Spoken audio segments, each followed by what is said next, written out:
family of rapper Keenan Forbes, otherwise known as AKA, says they're upset by the CCTV footage that's gone viral on social media depicting the last moments of his life. The award-winning rapper was fatally shot in Durban on Friday night alongside his friend Debolo Muchwane. A manhunt has been launched for the suspects. For more on this, let's bring in the Forbes family lawyer, Rudolph Baloyi, who joins us now via our video link. And Rudolph, it's great to have you on the program, sir, despite the circumstances. Thanks very much indeed for making time to speak to us. You know, it's one thing to have someone die the way AKA was killed, and it's another completely to have it shared as widely as it has on places like social media. Perhaps let's just begin with how the family has responded to this. So first of all, there's two ways of looking at it. The way that Keenan passed is tragic. I don't think anybody expected him to go through such a thing. So by the time the videos became available, everybody was shocked. And then everybody then understood the full extent of what actually happened and how brutal it was. So for the videos to be uploaded online, obviously the family would have wanted to keep everything private. You know, you don't want to have such images of your child floating out there in the world for everybody to see. But also, I think it also sheds light on what happened to him. It also brings some level of closure to the people that knew him and also to the family. So it's a feeling of either gratefulness, but then also a feeling of pain, because the family would have wanted to keep it private. But they are also grateful that the people out there, they get to see what is it that happened to him, so that the people that did this to him can actually see the amount of pain they've caused to the family as well as everybody else. Sure. Are you saying that the family saw this footage for the first time when it was circulating on social media, or were they privy to it and somehow it just got leaked? So not the family, but you know, myself and the father and some of the managers had seen the footage, yes, but not the family as a whole. Well, it's really devastating. I mean, the footage must have come from somewhere, right? It must have somehow left the confines of privacy, so to speak. Has there been any kind of explanation around how that might have happened, at least to your knowledge? No, not as yet, but that is something that we're looking at. Yeah. And as you do that, are you mulling any kind of legal action once you find how that might have happened?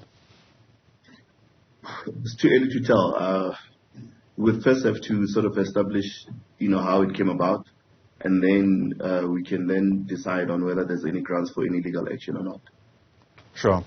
Of course, what come with that footage is a lot of speculation, conjecture, some people might say, scenario planning, no matter how you want to see it. People are trying to piece together how this might have taken place. In what ways does that complicate your job as the family lawyer, who I imagine is some kind of link to the authorities who continue with their investigation? Look, it's very difficult, but I guess at the end of the day, everybody's looking for answers. You know, we would all like to know what actually led to this. We would also like to know who are the people behind this. So it's you know, it makes it difficult, but then also at the end of the day, you have to understand that everybody's looking for answers. Even though some of Keenan's close friends have now received a lot of blame. You know, there's many people that are analyzing the videos. I've seen a lot of comment about Don Design, who is Keenan's DJ, who he traveled with almost everywhere. So, and you know, I've spoken to him last night, and I spoke to him yesterday, and yesterday he was also at the house. So, you know, people are blaming him for this thing, but then we all know that Don Design is not that type of a person. He's almost like a child to the Forbeses. So that's why he's even welcome in the house, and no one is pointing any fingers at him apart from people on social media. Right. In fact, the Layers also tweeted very similar sentiments yesterday, speaking about how devastated Don Design actually is. So as far as you're concerned, the Forbes family is not entertaining any of that kind of speculation at all? No, definitely not. We're not entertaining it. Actually, we're even with Don Design yesterday at the house, as well as Sia, who are the people who were actually with Keenan. They travel with Keenan all the time. Sure.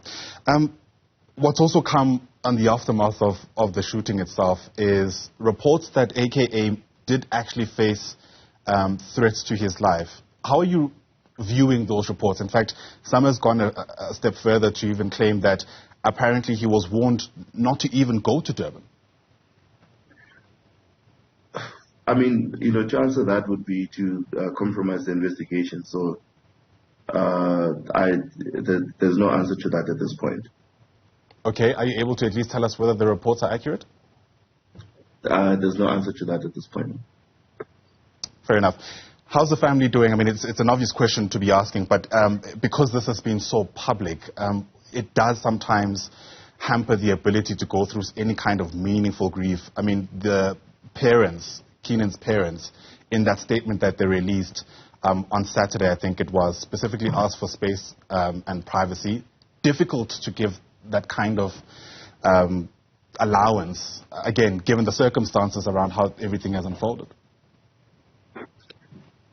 Look, Keenan was a public figure. A lot of people loved him. He was a great musician. He was a great person, and he got along with just about everybody. So, and with it being Keenan, it's very difficult to say that you are going to have a moment of privacy. You must understand that also the people that come into the house are either people of similar stature, and also other people. It's either politicians or business people that are coming to the house to pay their last respects. So it's very difficult to say you'll have a moment of privacy because the people that are coming as well, it's also people who have some sort of a public image. But it has also helped, to see the people that Keenan worked with, the people that he traveled with, the people that he called his friends, the people that he made music with, coming to the house to pay their last respects to him. So it gives the family some sort of a comfort. Yeah. I'm glad we've been able to clear the air around how the family feels around Don Design. I guess using that kind of principle, you'll forgive me for asking my following question. There's also been a lot said around the relationship that Keenan might have had with the Tembes, given the relationship he had with the late Anele Tembe, etc., and ways through which that might be linked to what took place late on Friday into Saturday morning. How are you viewing that? So we are not entertaining any speculation in regards to anybody else's involvement or possible involvement. I think for this week, the most important thing is to lay Keenan to rest.